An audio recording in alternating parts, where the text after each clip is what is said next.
Hey guys, and welcome back to this channel. In this video, I'll be showing you guys what you can get from the Candy Brainrot Crate in Plants vs. Brainrot.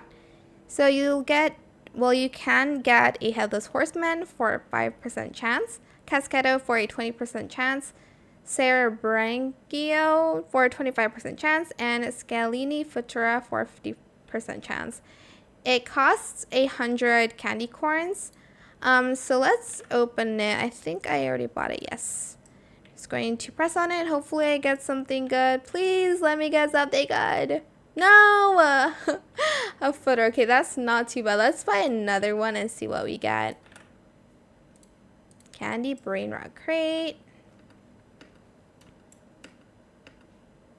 And I got another one. It is very hard to get rarer ones. I'm just going to buy another one.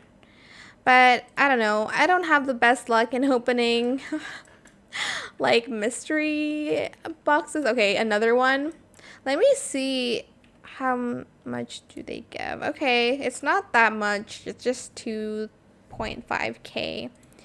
But yeah, that is it for this video. I hope it was helpful for you guys. Don't forget to like, comment, share, and also subscribe to this channel if you haven't done that already. If you have any more questions about this video, just leave it in the comment section down below. I'll try my best to answer them all for you guys. And if you found this video helpful, please click the thanks button as well. That is it. Thank you so much for watching. Bye.